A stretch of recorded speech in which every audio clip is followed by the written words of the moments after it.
പോലീസുകാർ കഥയെഴുതിയതിന്റെ ഏറ്റവും വലിയ ഇരയാണ് നടൻ ദിലീപ് എന്ന് രാഹുൽ ഈശ്വർ.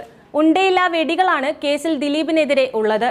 കേസ് വിശദമായി പഠിച്ചയാളാണ് താനെന്നും കേസിൽ ദിലീപിന് അനുകൂലമായിരിക്കും വിധിയെന്ന് താൻ ആവർത്തിക്കുന്നതിന്റെ കാരണവും ഒരു യൂട്യൂബ് ചാനലിന് നൽകിയ അഭിമുഖത്തിൽ രാഹുൽ ഈശ്വർ വിശദീകരിക്കുന്നുണ്ട്. രാഹുൽ ഈശ്വറിന്റെ വിശദീകരണം ഇങ്ങനെയാണ്: പോലീസുകാർ കഥ മെനയുകയാണ്. അങ്ങനെ കഥ മെനയാൻ അറിയുന്നവർ സിനിമയിലേക്ക് പോകണം.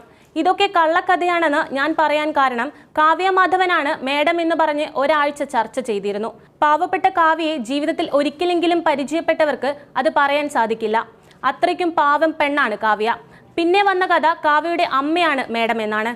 അടുത്തത് വേങ്ങരയിലെ ഒരു മുസ്ലിം ലീഗ് നേതാവിന് ദിലീപ് 50 ലക്ഷം രൂപ കൊടുത്തെന്നാണ്. ഇത്തരത്തിൽ അതിജീവിതയോടുള്ള നമ്മുടെ ബഹുമാനം മനസ്സിലാക്കി നാട്ടുകാരെ പറ്റിച്ചതല്ലേ ഇത്? അതിജീവിതയാണ് പറയാനുള്ളത്. അവരോടുള്ള ബഹുമാനം മുതലാക്കി ദിലീപേട്ടനെ ആരെങ്കിലും കൊടുക്കാൻ ശ്രമിക്കുന്നതാണോ എന്നാണ്. ദിലീപും അതിജീവിതയും നല്ല സുഹൃത്തുക്കളായിരുന്നു. അതൊക്കെ പിന്നീട് മാറി. മഞ്ജു വാര്യരും ദിലീപും പിരിഞ്ഞു.